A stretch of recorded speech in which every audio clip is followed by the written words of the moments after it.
Europe increasingly resembles an aging giant that can no longer stand on its own feet. While the world changes at breakneck speed, with the United States, China, India, and Russia shaping new global balances, the European Union remains trapped in bureaucratic stagnation, functioning more like an accounting cooperative than a geopolitical power. For decades, the European project relied on the illusion that a common market and a common currency would be enough to create unity and strength. In practice, however, the result was the institutionalization of a deep inequality. The European North grew wealthy through exports, technology, and cheap labor from the South, while the South sank into debt, deindustrialization, and dependence.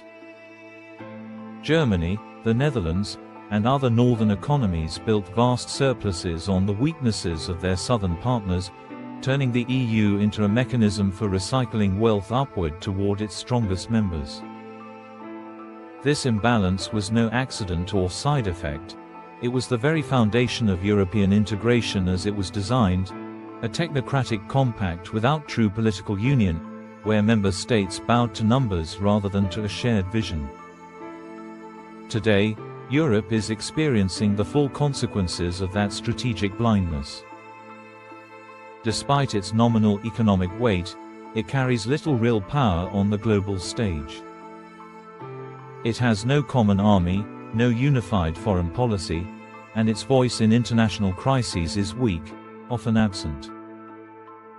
When Washington decides, Brussels merely expresses concern. When Moscow or Beijing act, Europe issues statements. The so-called strategic autonomy remains more slogan than substance. The return of Donald Trump to the American presidency has cast an unflattering light on this very weakness. Through his blunt realism, Trump has said aloud what everyone already knew, that Europe is rich but powerless, and that without American military protection it has no meaningful defense. The European dream, once synonymous with hope, peace, and cooperation, has withered into a tired structure that fears confrontation with reality. Europe failed to become a geopolitical power because it never truly wanted to. It chose stability over strength, normalcy over innovation, and the arithmetic of debt over the strategy of the future. The continent that once gave birth to philosophy, science, and democracy now risks becoming a spectator to global events, a wealthy yet soulless machine without direction or purpose.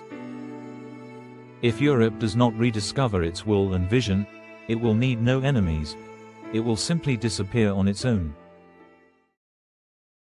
Stay informed, stay briefed. Subscribe for more world news in 3 minutes.